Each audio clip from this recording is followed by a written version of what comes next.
All right. Hi, everyone. I'm Raj. I'm going to be leading this meeting Welcome. today on behalf of Queller Prep. And as people trickle in, we're going to just give it a few more minutes. Yep. Welcome, everyone.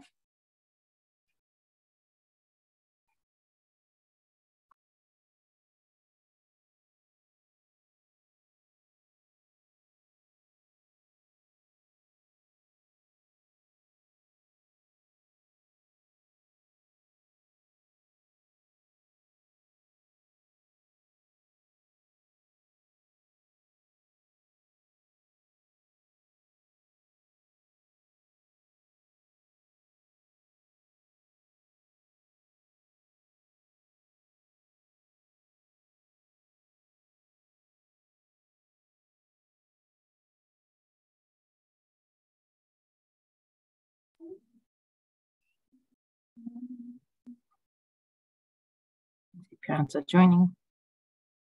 Good evening, everyone. Good evening to all of the Forest Hills High School families. We'll do a quick little introduction. And I will pass it on to Raj for a very informative session today on Questbridge.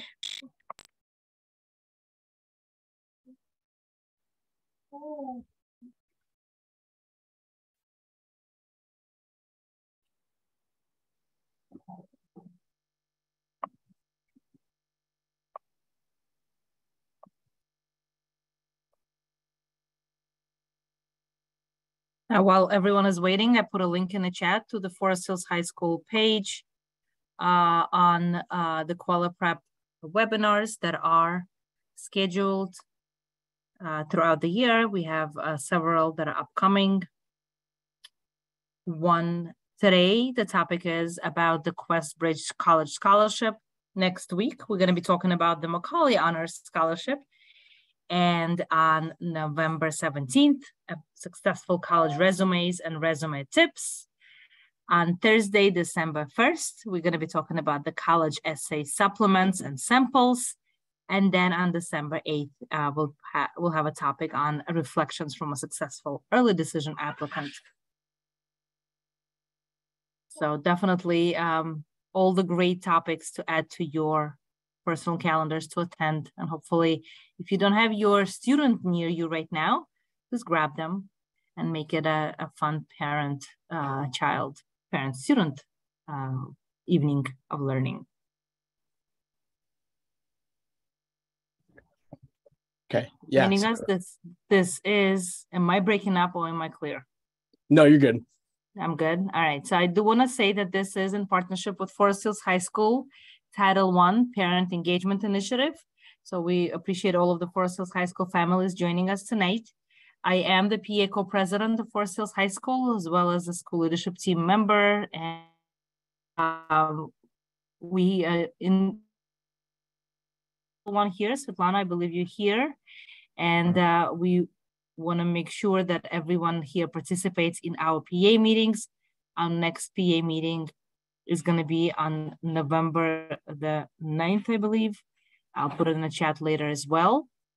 And I know that there's 36 participants so far and counting. So if you notice that any of your friends are not here, call them, tag them, and tell them to come, because this is going to be a session not to miss, all about Questbridge Scholarship. Yeah, thank you, Elena, for the introduction. So now that we're 7:05, I think it's a good time to get started.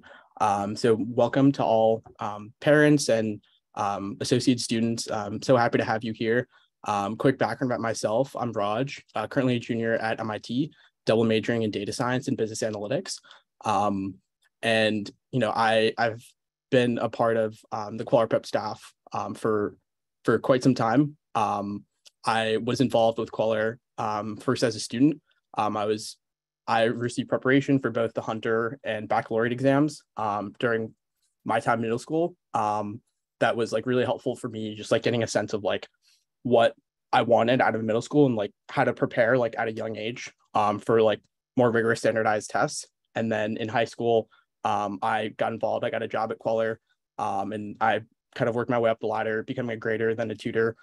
And ever since then, I've kind of been on and off helping out Queller.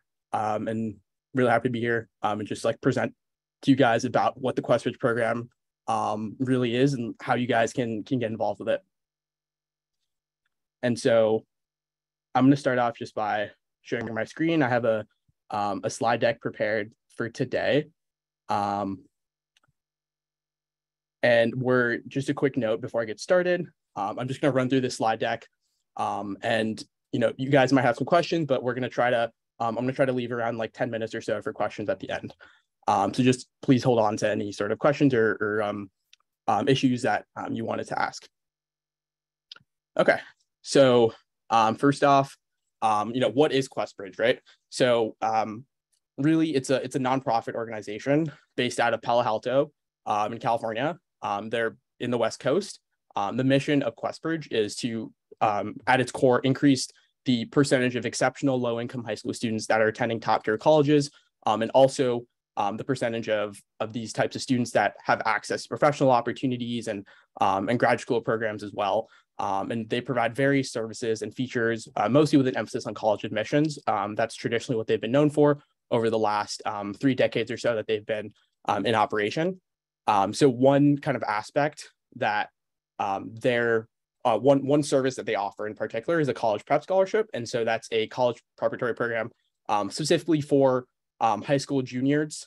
So in the summer before your senior year, this is when this program would take place. And essentially, if your student is admitted, they will get a scholarship to an on-campus summer program, usually specializing in some sort of sector, so whether that's law, politics, medicine, engineering, anything really of interest to your particular student. And these programs are held at top-tier partners that are associated with Questbridge, so places like Yale, Stanford, MIT, et cetera.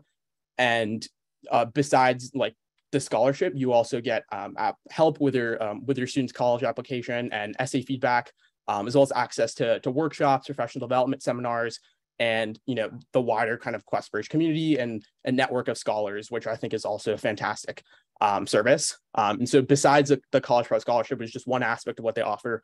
What I'm going to focus on today and what they've traditionally been known for is a national college match program, which is essentially an independent college application process like the Common or Coalition apps that you have to apply to through the Questbridge website.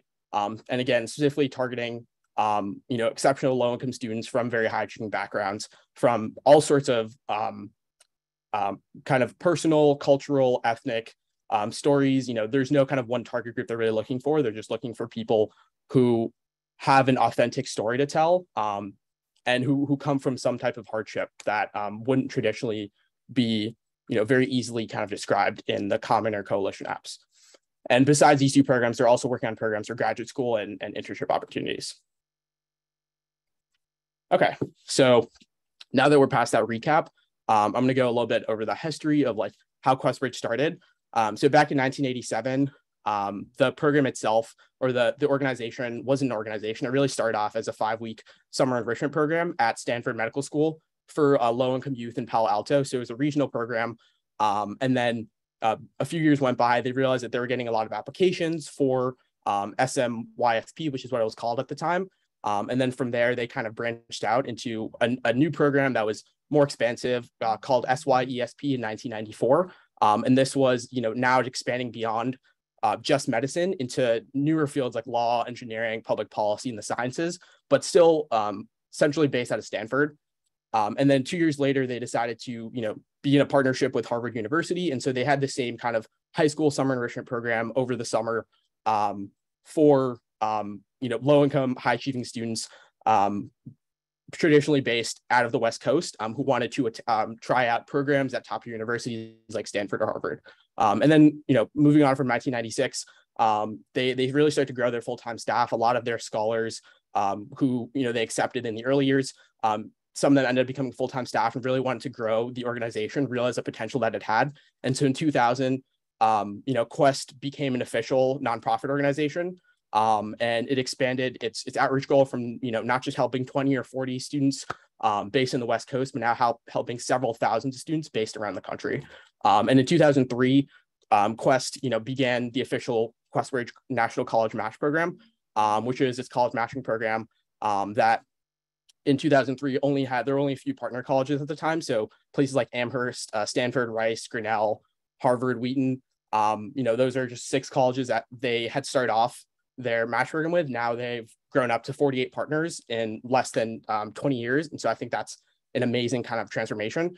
In 2005, they began a program associated with the College Prep Scholarship, so Quest for Excellence, which provides support and resources for high school juniors from unique cultural, personal backgrounds. And so things they offer are like laptop subsidies, free college visits, reimbursements for standardized tests and college applications.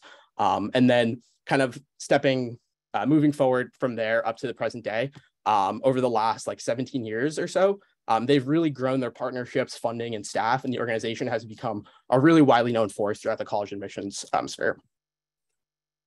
And so a little bit about how Questbridge is run. There's a staff of 46 individuals who are involved with the day-to-day operations. So that is, basically trying to form new partnerships with colleges, evaluating applications on a yearly basis from scholars for the various programs, and then also in charge of kind of the logistics between handling the website, handling all the data that goes into the network itself that Questbridge runs on. And there's also a board of directors, and still includes the co-founders, Michael McCullough and Anna Malari, who were initially involved with growing and developing the program in the early 1990s. Then there's various teams of academic, business, and legal advisors. There's an East and West Coast advisory board, and also, of course, thousands of independent, private, and philanthropic donors who are involved with making, providing the budget for Questbridge to be the great organization that it has become. So places like Apple, Stanford Law School, the Bill and Melinda Gates Foundation are all involved with funding to Questbridge. So there's definitely a really strong network. There's a lot of people believe in what the program can do. Okay. And so, I talked a little bit about some of the initial college partners they had when they were first starting in the early 2000s. Now, we're in 2022. They have 48 different colleges that they have relationships with, ranging across various disciplines and specializations. So in this slide, you'll see, there's very wide scope. So places like Caltech, which has a traditionally STEM focus, places like Boston College, which is a Jesuit university, more of a liberal arts focus. Even schools like the College of Holy Cross, which has more religious affiliation, Wellesley College, which is a traditionally all girls school in Wellesley, Massachusetts, and MIT as well, which is the school I'm currently at. And so there's really wide range of colleges that, if your student is accepted into the National College Match Program, they will have access to apply to through the Questbridge network. Okay, and so a little bit more on the National College Match. So this is, again, a very unique college admission and scholarship process through which high-achieving low-income students have special access to Questbridge partner colleges. It's independently hosted on the Questbridge network. And the most kind of publicized part about this, it's also in the name, is the match process. So the idea is that, you would first apply to, the National College Match Program as it is to get accepted into Questbridge first. And once you submit that application and you hear back from them about whether or not you accepted, then what they do is they share your profile, your application with, some of their college partners based off of the schools that you're interested in. So you are able to rank up to 12 different schools that are within the Questbridge network that you're willing to get matched to. And this is generally a binding agreement. And from there, if you are matched, you'll hear back in early December, and this match will be a full 4-year scholarship to a particular college partner. And so in this image, you'll see these are 4 different students who are matched to 4 different universities associated with Questbridge. But even if you don't get matched, the most publicized part is the match process, but it's not everything behind what Questbridge offers within their National College Match Program.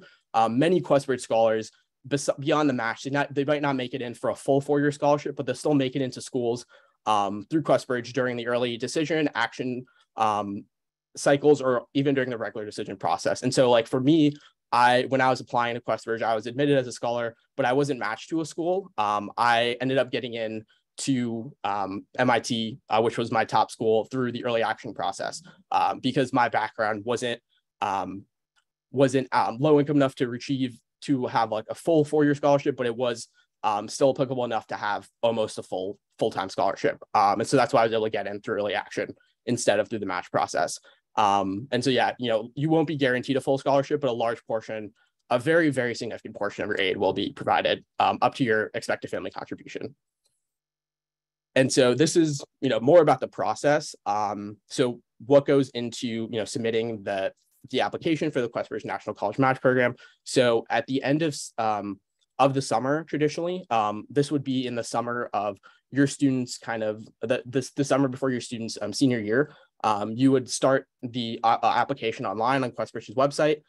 You would prepare all the materials. So there's various components that would go into the application, kind of similar to what you would be dedicating to the college, to the Common App as well. And that deadline is usually late September, around September 27th is a good ballpark. And then you would also rank up to 15 college partners that you're interested in applying to and in Questbridge submitting your application to if you are accepted to the program by mid-October. Then, around a week later, they notify the finalists who have been accepted into Questbridge first off. And then those finalists are able to submit their match requirements, which are basically the relevant supplementary components. So like the supplementary essays, any sorts of like CSS, FAFSA, financial aid statuses, additional kind of materials or that individual schools might require. And so those are, there's a very short turnaround between when finalists are notified and when they have to submit those match requirements. So, it's really awesome once you get in, but then you have to get right back on the grind and make sure that you know what schools you want to apply to and you have those relevant materials ready by November 1st. And then around December 1st, finalists who ranked colleges, this is match day. This is when students figure out whether they've been matched to a program.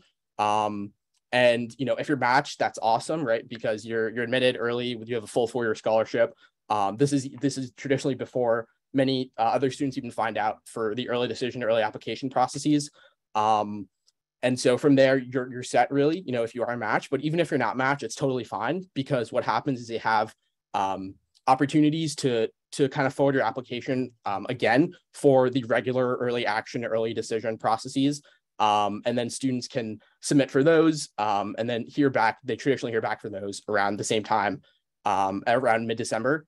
And if you don't get in during early decision, early action, you can also submit applications again during the regular decision process. Okay, so that was a bit about what goes into the National College Match Program process in general. And this when there are particular students who are considering applying, they look for certain criteria, both academically, financially, and personally. So first on the academic side, you want your student to be really excelling in as many of their courses, trying to take the hardest courses they can. Of course, not driving themselves to be too stressed, but you want them to really be making the most out of their opportunity at Forest Hills High School and taking courses that they're interested in that are also challenging. So usually ones that are at the honors level, AP or IB level courses. And then from there, in terms of class rank, if Forest Hills High School provides a class rank, I'm not sure about that. Elena would probably know more. But if they do, then, if it would be great if, the student was in the top 5 to 10% of the graduating class. This, just shows that, relative to their peers, they're really putting in that extra effort and going the long mile to make sure they're doing well. And then with standardized test scores, generally they have a range of, getting an SAT score above 1260, an ACT composite score above 27. And so these essentially, like, these scores would generally have been figured out by the students, senior summer. And so ideally you want to make sure that your student, if you're a parent of a student who's in an earlier grade in high school, you want to make sure they're able to take those tests, sooner rather than later. So they have those grades figured out. And the additional criteria would be things like strong writing ability, intellectual spark, and determination. So things that come along with oftentimes high achieving students. Okay, and now on the financial side, a few things that Questbridge looks at is first off household income. So various sources, that can contribute to household income are taken into account. So things like salaries, wages, and tips of the parents in the household, the parent or the parents in the household, or the relevant guardians, as well as the If the student has been making any money, they will also be considering that. If there's income from an owned business or owned farm, any rental income, interest and dividend income, retirement distributions, things of that sort. Also assets. So if your household owns a home, owns a business, has a cash or savings account, they'll also be asking about those factors. And then in addition, within kind of certain cases, so if the student has divorced or separated parents, and they have to report those income and assets separately, particularly for their non-custodial parent. And then individual household circumstances are also taken into account. So the number of people supported by the household income. So if you have a larger household, the number of dependents that are covered by the parents or guardians in the household, the number of students in college, whether the student is eligible for free or reduced price lunch in the New York City public lunch program, or if anything has come about recently, so like large medical bills, increases in rent amongst your local kind of living arrangement, things of that sort. So they're generally flexible. If something has come up, like you can always explain in the application that like, hey, even though we have been making this much, like this is kind of we're not able to retain this portion of income because we have to dedicate this towards this expense or towards caring for this particular cost or this individual. And so definitely try to be as open as possible as you can in the application about what's going on. And then on the personal side, so generally almost all the finalists, so around 77% of the finalists are among the first generation in their family to attend a 4-year college in the US. And then activities, a lot of students who are accepted, they are very active in extracurricular, community, or other activities. And one thing I really like about Questbridge is that they consider family responsibilities to be just as important as extracurriculars. So if your student, is taking care of a younger sibling, taking care of grandparents, helping out the family business, things of that sort, they will consider that with totally equal consideration as they will, extracurriculars in school. That was really important in my case as well. And then in addition to that, there's honors, awards, achievements that your student may have gained throughout their time in high school, and then personal traits. So strength and character, motivation to succeed, personal integrity, things like that. Okay, and then more specific on the parts of the application. So as I mentioned, there's similar components to the Common App, but one thing I wanted to kind of focus on is the essays in particular are very unique, and so you can't really copy. It's going to be hard to transfer over or copy those ideas that your student may have written about for the Common App or the Coalition app into the Questbridge app, just because the prompts are more tailored, and they're really looking to hear more about the student's personal background and what hardships they've endured and how they've come up out of those hardships. And so in particular, the application components that you'll need and that I'll go over and throughout the rest of this presentation are so information on academics, activities, student household, financial background. There's 2 essays. One is around 800 words, the other is around 500 words. And then there's a series of short response questions. You also need to have 2 recommendations from teachers and a school report from your high school counselor. There's also a school profile, which is generally submitted by your counselor as well. And then further kind of backing up your student's academic background, so their high school transcript, any unofficial transcripts as well if they enrolled in like a supplementary educational program at another school or at a college, and then finally available standardized test scores. So things like the SAT, ACT, subject tests, IB, AP, or TOEFL test scores. And so from there, I'm just going to break down, I'm going to go over the application that I submitted when I was going through the National College Match Program, and some ways that I structured my answers, just so you guys have an idea of like what it looks like, and an example to kind of base your application off of if you consider applying Questbridge. Okay, so first off, in terms of like the household background, they will generally ask about so the student's name, where they're from, what's like their address, citizenship, birthplace, things like what type of language is spoken at home, is there a secondary language spoken at home, what is that secondary language, did the student's parent or guardian graduate from four-year college, inside or outside the US, ethnicity, so very personal characteristics relative to the student and their family, and then in particular, more about the household. So who are your parents essentially, or who are the parents or guardians? What is their current role? How long have they been in the US for? How long have they been working in their current role for? And then if there's any extenuating circumstances, you can always describe that in detail here. And then also other sort of dependents involved in the household. So in my case, I had my two parents, my mom and my dad, and I also had two older sisters who were living with us at the time. Yeah, so that's a bit about the household. And then from there, they're also very curious about your academic background. So starting off with how the student is planning to structure their senior year.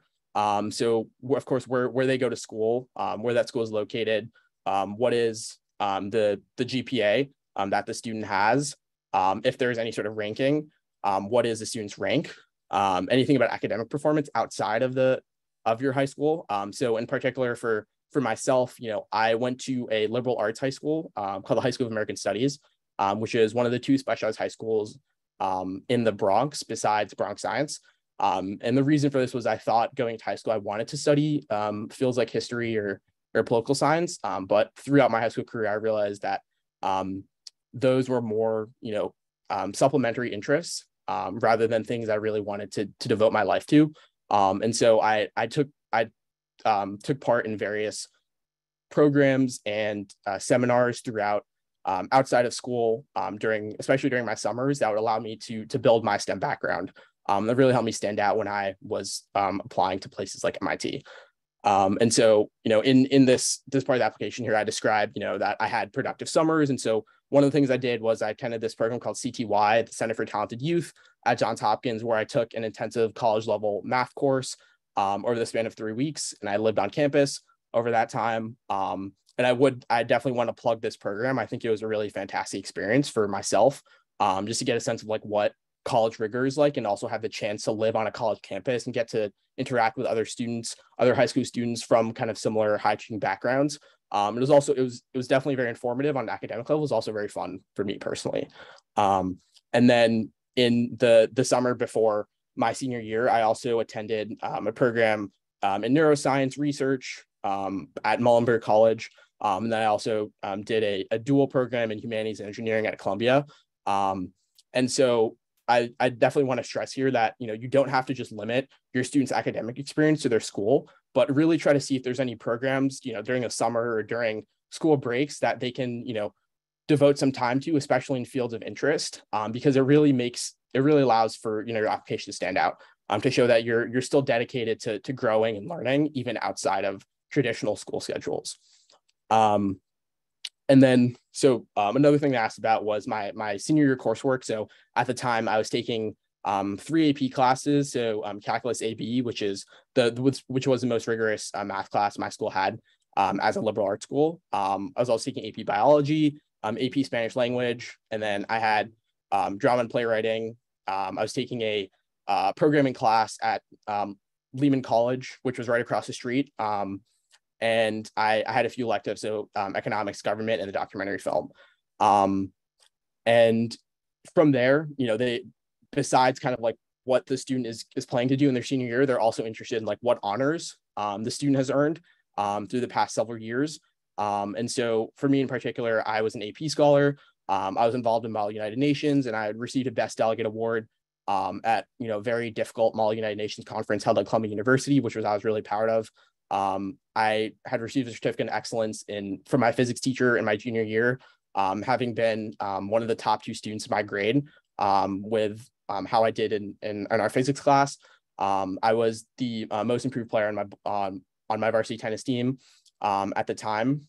And then I also was on honor roll, and I did really well in geometry my sophomore year as well. And so as you can see, these honors don't have to be anything, super, super extraordinary.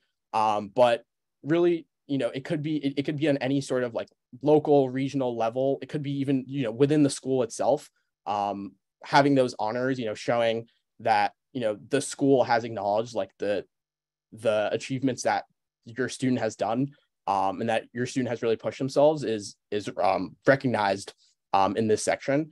And then also besides that, they're curious to hear about like the student's academic and career interests. So like what they want to study in the long term, their career interests, and like what their goals are and how they develop them. So at the time, I was really interested in math and physics, and so I thought I wanted to be an engineer. But I wasn't super sure, and so I put down engineering as my top choice. But I also put down like math and stats, and then computer science as well as a possibility. And so overall, I really didn't know what I wanted to do career-wise coming out of high school, and so I put down a few things like being an engineer, being an accountant. But this wasn't super serious because I didn't have the requisite background yet to really decide on what I wanted to do. That's what college is for, of course. But I did still have that inclination towards particular subjects like math, physics, computer science that I was able to, note down in my application. Okay, so moving from here, this is on the standardized test side.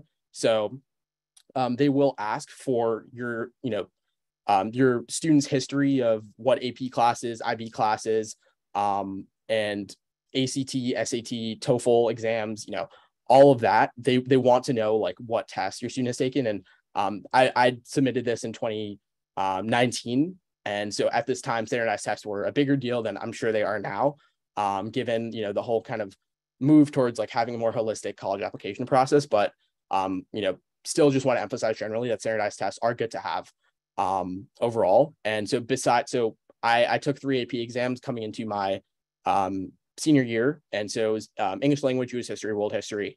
I did really well in my junior year on both my exams. My sophomore year, I got a 4, which I was really disappointed about, but it's okay if you don't have a perfect record on your standardized test. Like that's not what they're looking for. They do just want to see that you're taking a wide variety of classes and you are doing like the best that you can. And so, even though maybe, that AP world history exam wasn't my forte, but I did show, I was strong at math. I was strong at physics. I had a reason why I was applying to the schools I was applying to. And so I put in my school reports for 3 SAT subject tests I took. So the Math 2 exam, physics, and world history, that I think were also really helpful in terms of just distinguishing my application, especially coming from a liberal arts school. And then finally on the academic side, so they will be curious about, you will need to have a transcript ready that has up-to-date grades up to the end of junior spring. And yeah, so that was all about academics really. And so the next part I want to go over is extracurriculars. So for me in general, I had a lot of family responsibilities in high school, as well as devoting some time to extracurriculars. Not as much as as other students could though, because every week I would help out my parents at the small business they own in Green Park, Brooklyn. And it wouldn't be anything super crazy. I would really help out with switching out inventory, bookkeeping, financial accounting, helping out the cash register, just doing what I could to minimize the amount of manual labor that they had to do, especially given they were getting old. And then, so that was really the top activity that I wanted to prioritize. And so you can see I have 5 activities listed out here, and I ranked them very purposefully, knowing that, I wanted to show which activities were really the most important to me and really matter the most, given like how I ranked them here. And so started off listing that. And then I was also the co-captain of my school's varsity tennis team. I've been playing tennis for a really long time. And, we were a competitive team and doing really well. And so I also had a lot to say about that. And then besides that, every other weekend I would volunteer at local Hindu temple located in Northern Queens. And I, would essentially help out with just teaching classes about Hinduism, and educating, some of the youth that came to the temple about our culture. And then from there, I was involved with our school Spanish Honor Society. I was actually elected treasurer coming into my senior year. And then finally, I was on the Mall UN team, which for those of you who don't know, is essentially like debate, but particularly for international relations and public policy. So it simulates like United Nations conferences in real time within like a high school environment. Yeah, so that's a bit about my extracurricular background. And then things like financial status. So this is really just screenshots of like some of the questions they'll ask on the financial side. So, you know, like what your household income is, how much your parents, you know, had been making the year before. So it says 2021 in this application, but in my application it said 2018 because I was applying in 2019. So this is really this has been like updated for 2022, but this is not officially what it said in mine, but essentially, you know, you will need to have this information ready when you're preparing to submit your application. And this is very similar information to what you'll need as well to complete your FAFSA and CSS profiles. In addition, which will come into use for, in particular, certain colleges, universities. Many private colleges require the CSS profile, and for most public universities, state schools, they are generally have a stronger focus on the FAFSA. Okay, and so going on from there, I wanted to go over a bit more on the writing section here. So I mentioned that there are 2 essays involved with the Questbridge application, and then a series of short responses. So there are 2 parts to the short responses. So the first part to the short responses involved 200-word prompts. And so the first prompt was, tell us about one of your proudest achievements or moments and what it says about you. So essentially what I wrote about here was earning the Best Delegate Award at my first Model UN conference, which I was really proud about. And it was a really genuine, authentic experience.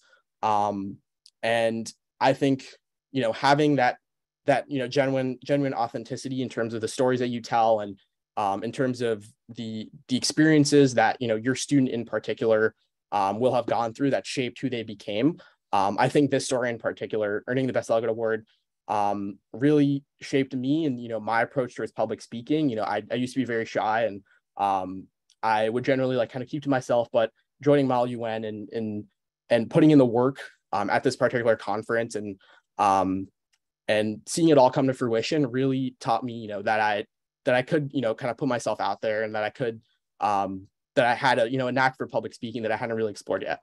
And so besides that, you know, the other 200-word prompt here is, if you can meet a character from a book or historical figure, who would it be and what would you ask them? So this is more of a general question in terms of, you know, any sort of person of interest or relevant kind of figure in human history that your student, you know, was captivated by. So it shows more on the side of like, does your student know about, like, have they been educated in terms of like what's going on historically, and do they read a lot?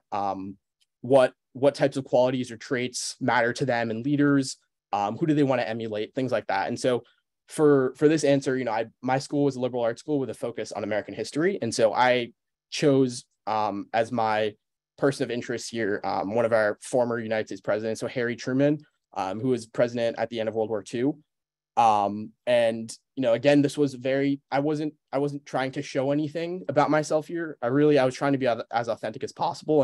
And, you know, the reason that I chose Harry Truman was because, you know, he was elected into office as a representative of the common man. Like, he didn't have any network. He didn't have any prior connections to national politics. He really worked his way up the ladder. And this was really inspiring for me at the time. And, you know, I thought, you know, it was a type of quality, type of, you know, dedication and work ethic that I wanted to emulate, moving myself up. And so that was kind of the first part to the short responses. The second part, there's also a series of 35-word prompts that they will ask. And so there are questions like, what's your favorite subject? What are your favorite books or movies? Who's your source of inspiration? What compliment are you most proud of receiving? And, you know, what would you contribute to your future college campus community? And so I'll go through, you know, around like 2 or 3 of these questions and, you know, how I thought about them. So one thing that I did want to emphasize here. So the first question, what is your favorite subject to study and why? So I mentioned my answer that I really love studying math. And there's only 35 words, so I couldn't really explain too much. But what I emphasized here was that, you know, math for me really stood out as a subject where, you know, there was a structured approach to finding a solution, finding an answer. There is an inherent logic. And, you know, I realized myself to be a very logical, structured thinker. And I And as a result, math really coincided with my kind of like mental approach of how I like to think about problems. And then another question was what is your favorite source of inspiration? And so for me at the time, I didn't have a single kind of person or source to point out to. So I said generally that it was the people who had stuck by me really through thick and through thick and thin. So people like my close friends and my family. And from there, they're very motivated, thoughtful people, and I wanted to be like them. And again, a very authentic, genuine answer.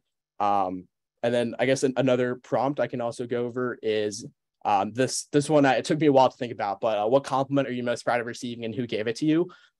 So this was at the time, I thought a lot about this question. I didn't know really what type of approach I wanted to take here, and like what I wanted to mention. But I realized, my most pronounced extracurricular was helping out my parents' store, and I had received comments, throughout my journey, especially helping out at the register, that as I was working with customers and guiding them towards particular sectors or spaces in our store, if they wanted to search for a particular product, they would always compliment me for being there to help out my parents. And so there was one particular customer who came in and she grinned, and she said, "I wish you were my son." And that really took me, that really impacted me. And I just felt really happy to be where I was at the time. And I never really did what I never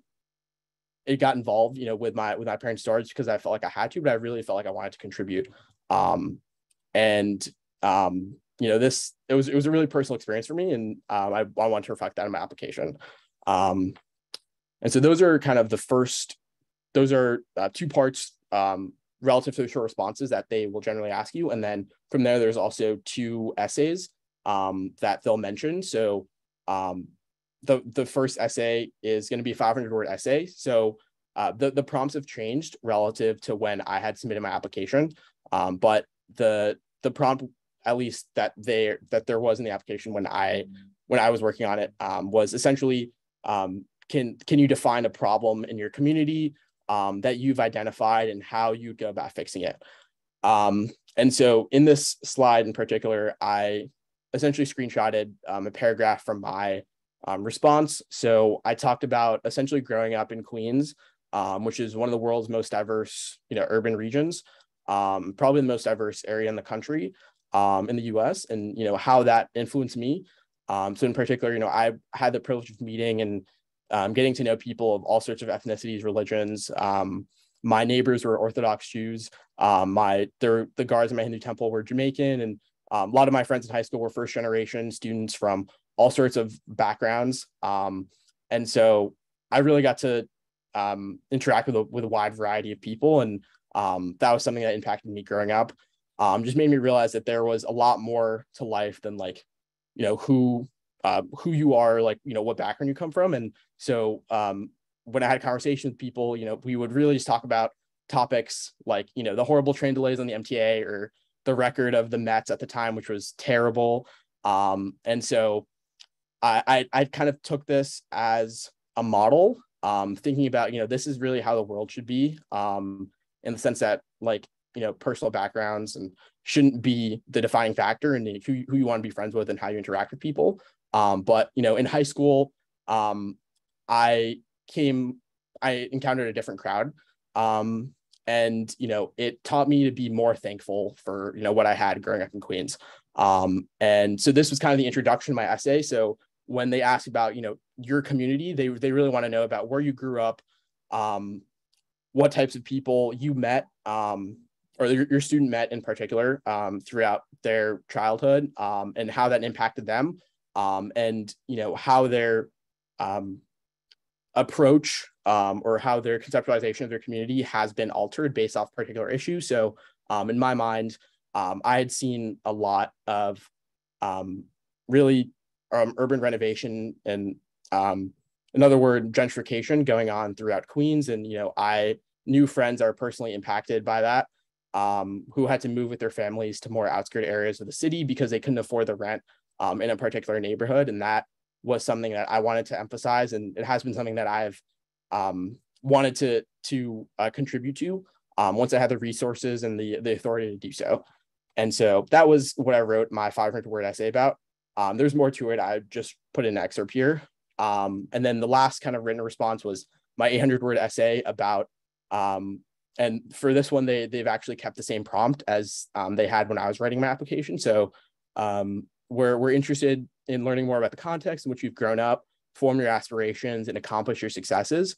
Please describe how the most influential factors and challenges in your life have shaped you into the person you are today. And so here I've basically screenshotted my first 3 paragraphs of the essay I wrote. And I'll just go over kind of reading the first 2 paragraphs. I'll let you guys read over the third one independently. But essentially what I started off with, I said, I've never been one to settle for anything in my life. It's a resilience that I picked up at a very young age after seeing many around me struggle, but work relentlessly to overcome their hardships. And so over my high school career, as I encountered certain obstacles and turning points that made me question who I was, I refused to let these obstacles get to me. As I first walked through the doors of the humanities heaven known as the High School of American Studies at Lehman College, I was overwhelmed with excitement to be attending one of New York State's best high schools. I was also looking forward to continuing my interest in history that I had attained from middle school. Though I did enjoy High School of American Studies, American and world history courses, and excelled in them, I gradually started to have this weird gut feeling that maybe history wasn't the right subject for me. And then in the following paragraph, I go over kind of my how I realized that math and science was more of my interest and how I grew my background in STEM over my time in high school. And so this essay in particular was different from the personal statement that I had written for the Common App. This was more of a generalized kind of breakdown of my background and in particular my story and what influential factors or challenges shaped who I was. Versus, what I wrote in my common application was more about a particular kind of experience or particular event. And more generally, in the personal statement, generally, you want to have a single kind of experience that impacted your student that they can write about very, very much in depth. And it's much more in a narrative form. So the first 2 paragraphs will generally be written kind of from the sense of like, show not tell. And one thing I really liked about the Questbridge application was that you didn't really have to follow that very structured or not even structured, but very strict format.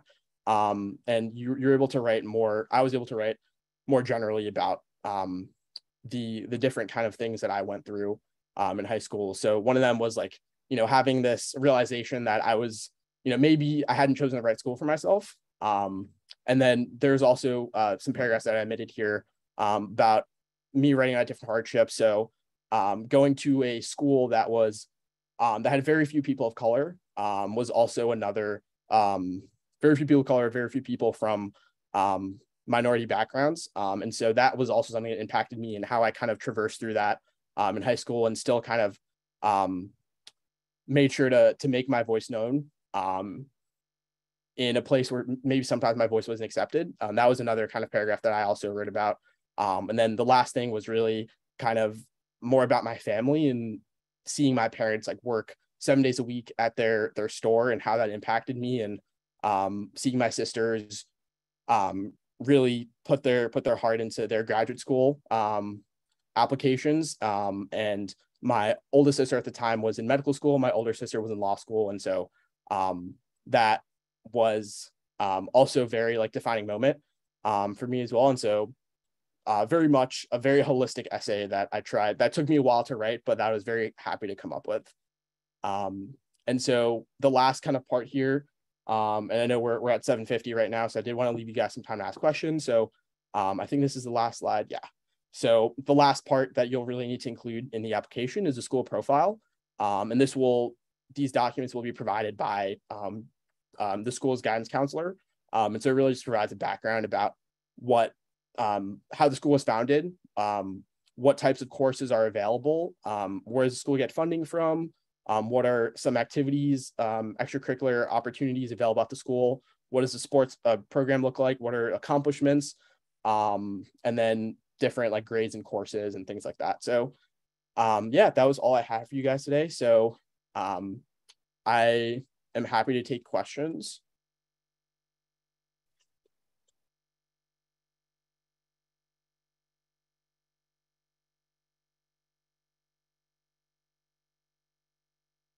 Okay.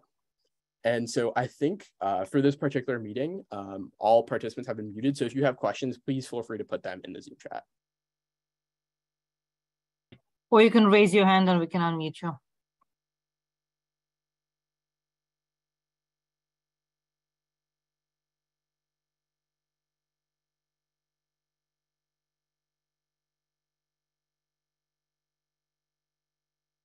Okay, so all right, Natalie, I see your hand raised.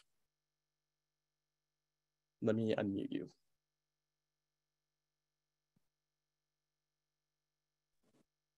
Hi, so I wrote in the chat a question that I had, because seniors and juniors, obviously, like we've gone through the pandemic and we weren't able to be in as many clubs or in as many sports as previous graduates. Do you think that's going to affect how colleges look at us? Because I know personally, because I'm a senior this year, and I know personally that I wasn't able to join as many clubs and as many extracurricular things that I wanted to, due to the fact that we were stuck home for like half of my freshman year, majority of all of sophomore year. And then junior year, it was also really hard because we were still in that kind of like phase where we were scared that COVID could come back. And a lot of people were also taken away from school because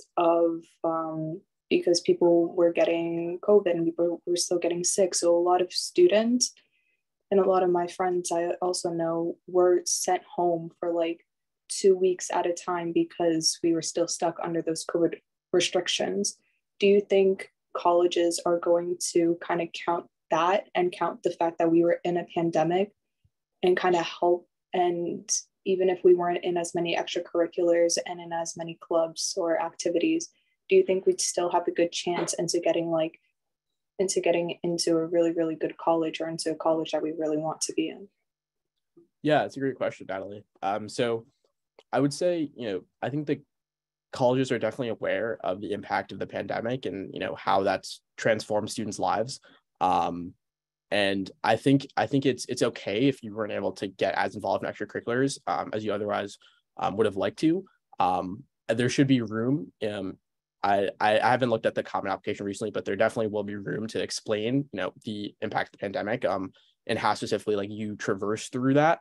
I do want to say that I think they're, even though colleges are aware of, students' lives being dramatically impacted, they will also want to see like how, given that now you had more time at home, what did you do instead with that extra time you had outside of school? So having kind of ideas for like what you want to say in terms of like alternate, ways you try to get involved with your school community or other kind of activities you got yourself into, I would definitely take that into account as you're preparing your applications.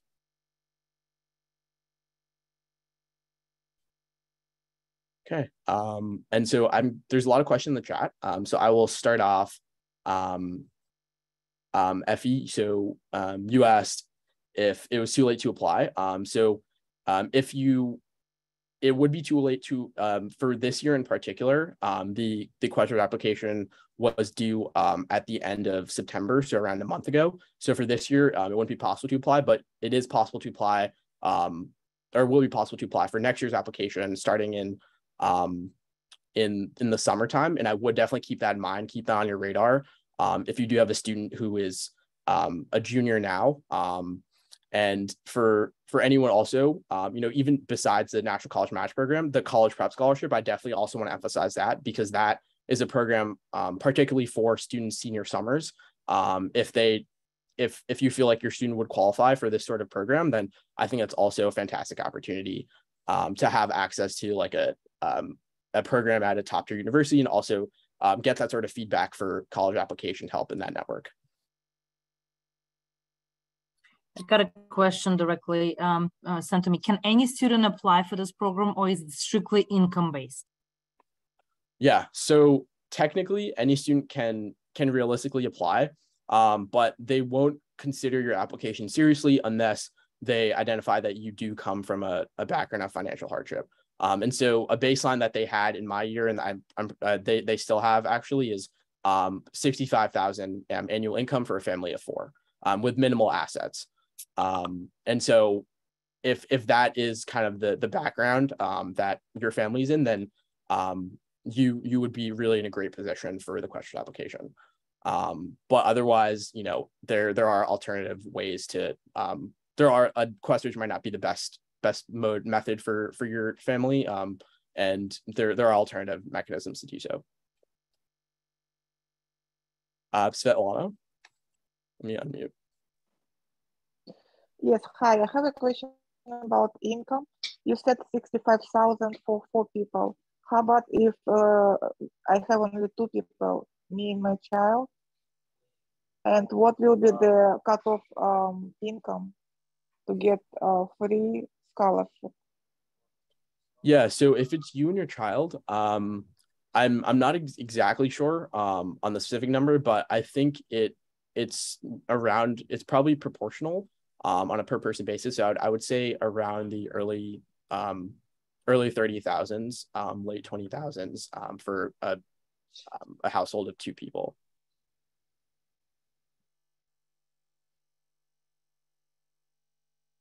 Okay.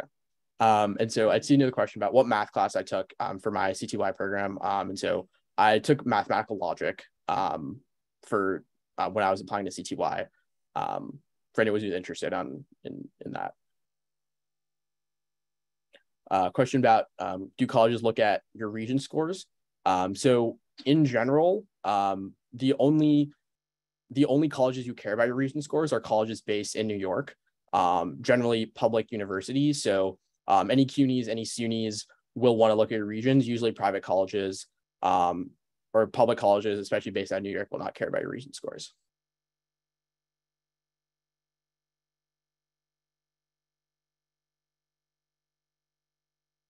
When ideally should a student apply to Questbridge? Camille asked. Yeah, so depending on the program that you're interested in, if it's a college prep scholarship, then I'm pretty sure that application closes around the springtime, before the summer in which it's offered. So I would say the application for college prep scholarship, I haven't looked at the exact timeline for that, but I would definitely go on Questbridge's website and check that out and like get started at least about thinking about how to structure the application, and like if you want to if that would be something your student is interested in for the following summer. For the National College Match Program, again, that starts in the summer, and then that application is due the end of September. So that's a slightly different timeline.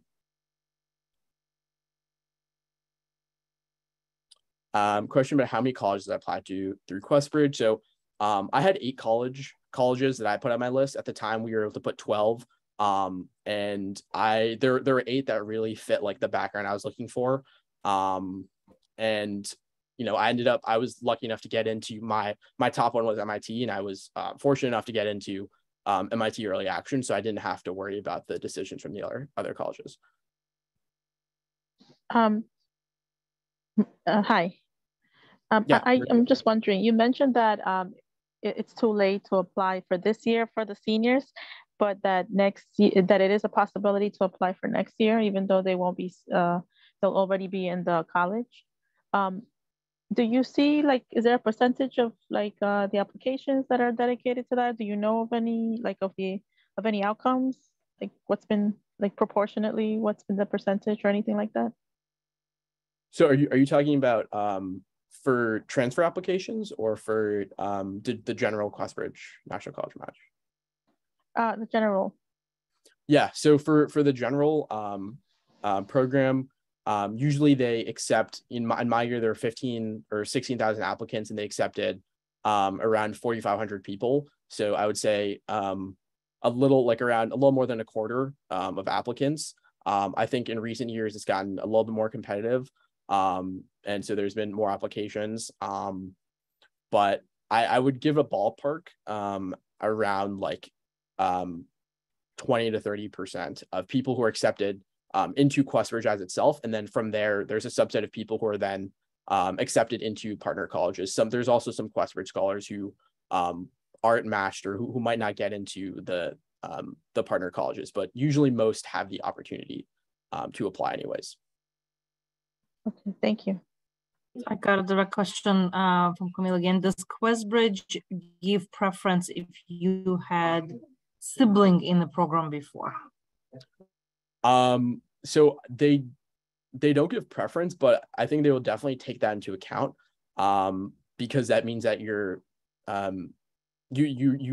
background is like one that has been applicable for Questbridge in the past, and so I think it's definitely not a bad thing. I don't think it'll be an automatic yes, but I think it definitely will help in some way.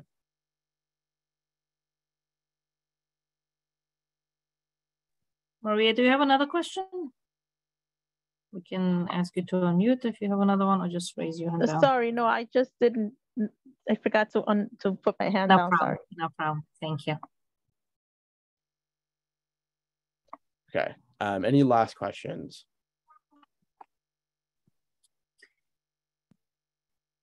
All right. Before people do drop off, I want to see. Still have parents joining actually this hour. We are about to wrap up.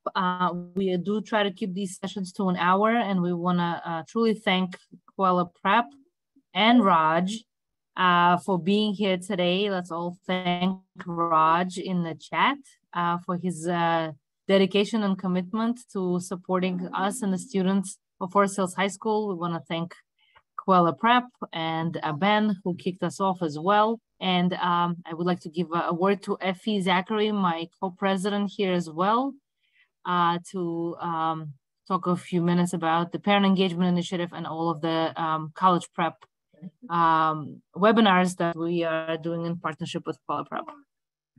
Effie? Good evening, everybody. I actually raised my hand to ask Raj a question.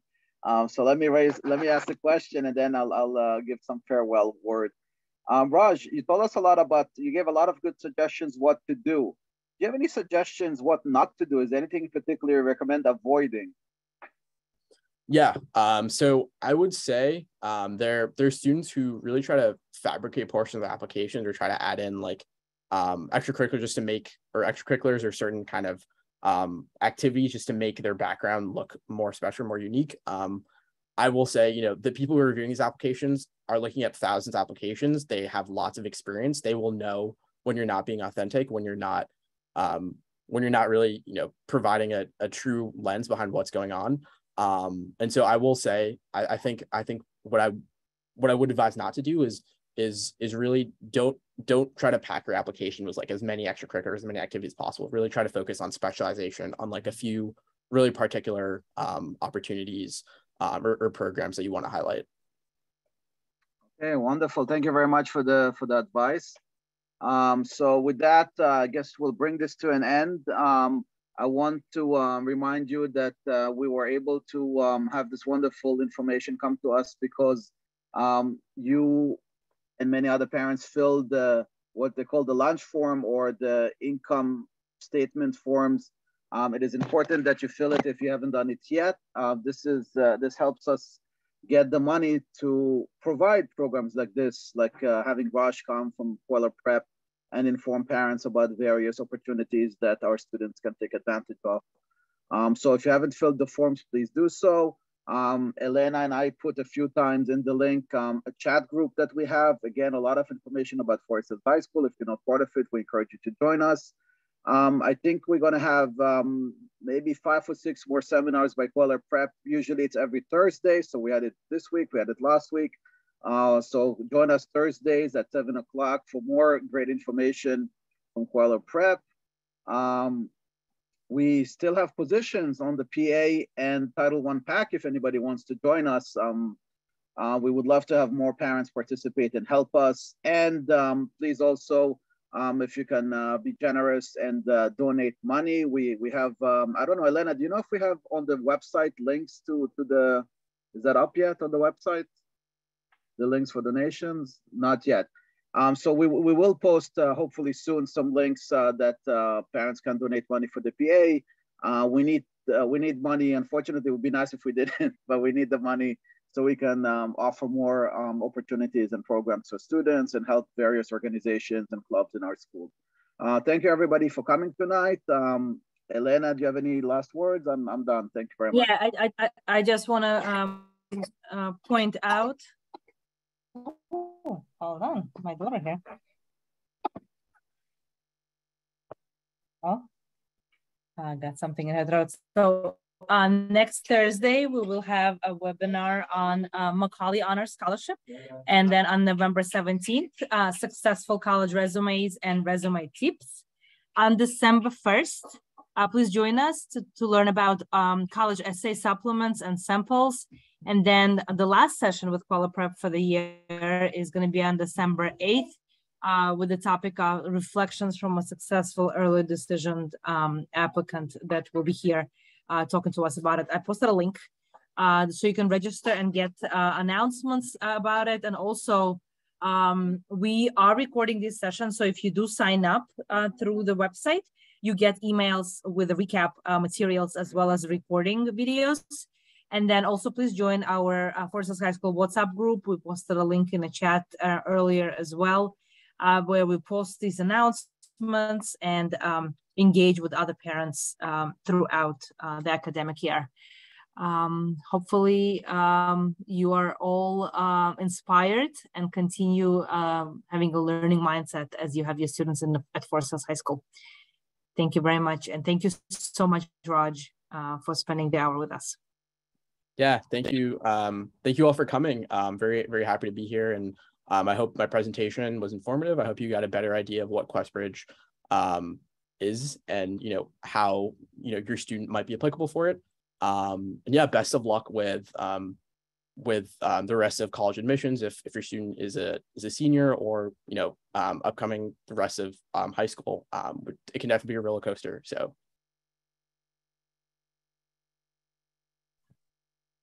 Awesome. Thank you very much, everyone. Have a good night.